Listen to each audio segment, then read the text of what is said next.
In this lesson, we will learn about value of a polynomial. Let's first look at the definition.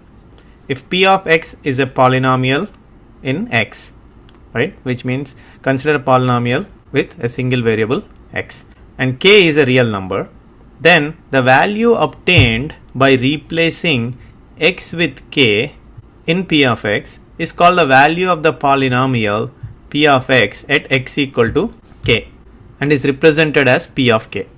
So let's understand what this is. So if we replace x with k, so we will end up with p of k is equal to k square minus 5k plus 6. So this expression, when simplified, the value that you get on the right hand side is called the value of the polynomial p of x when x is equal to k. So that's the definition. So now let's try to replace x with few values 1, 1.5, 2, 2.5, 3, 3.5 and 4. So these are all possible values of k, right? By doing that, the first number that we have here is 1. So p of 1 is equal to 1 square, which is 1, minus 5 times 1 is 5 plus 6, which is nothing but 6 plus 1 is 7, 7 minus 5 is 2. So this is 2. When you replace it with 1.5, I'll let you do the exercise. You will end up with 0.75. Okay. When you replace it with 2, you have 2 square is 4, 5 times 2 is 10 plus 6. So by simplifying, 6 plus 4, 10, 10 minus 10 is 0. So when it is 2, it is 0. Similarly, when it's 2.5, again you can do the math. You will have minus 0.25. And when it is 3, you can do the math here. 3 square is 9, 5 times 3 is 15 plus 6, which is nothing but again 9 plus 6 is 15, 15 minus 15 is 0. So you have another 0. And similarly for 3.5, again do the exercise and you will have 0.75, and when x is 4, you will have it as 2. So these are all the values of the polynomial for the corresponding x values. So if somebody asks you what is the value of the polynomial when x is equal to 1, you can simply say p of 1 is 2. Similarly, when x is 2.5, you can say the value is minus 0.25. I want you to pay close attention to a couple of things here. So when x is 2, the value is 0. Similarly, when x is 3, the value is 0.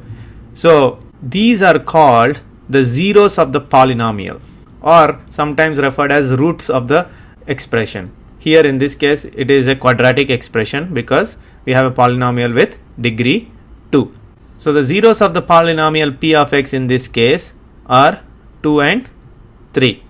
So these are called zeros or roots. So now let's take the values of x and p of x from the previous slide and plot them on a graph.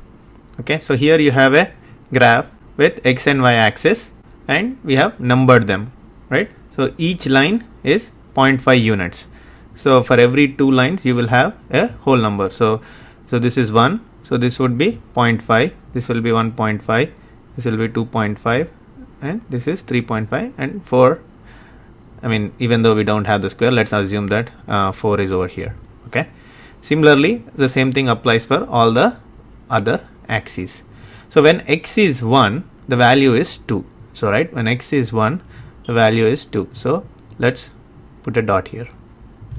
Okay. Similarly, when x is 1.5, so when x is 1.5, we have 0.75.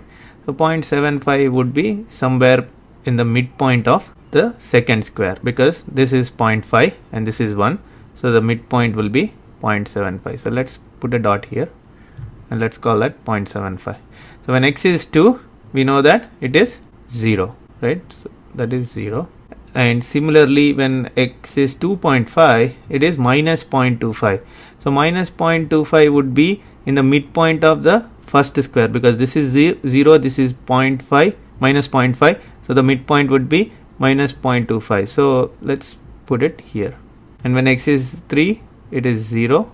And when x is 3.5, we have again 0.75. So it is over here. And when x is 4, it is 2. So these are your dots. So now let's connect the dots.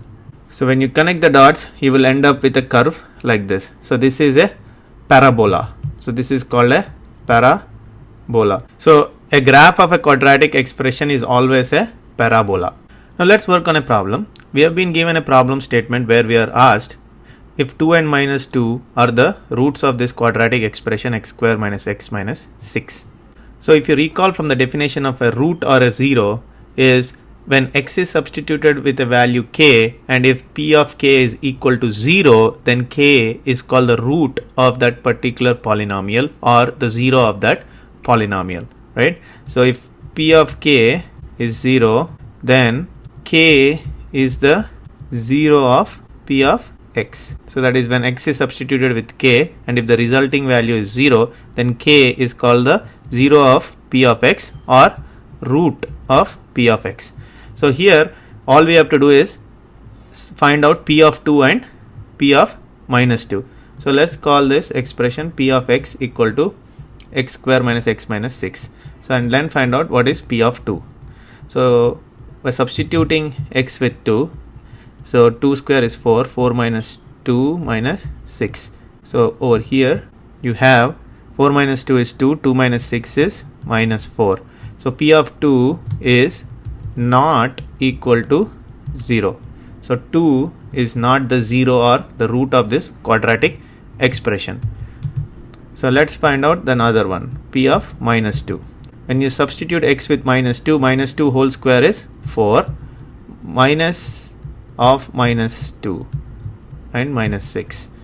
So 4 minus minus becomes plus, 4 plus 2 minus 6. So this is nothing but 6 minus 6 is 0. So p of minus 2 is equal to 0. So minus 2 is the root of this quadratic expression, but 2 is not the root.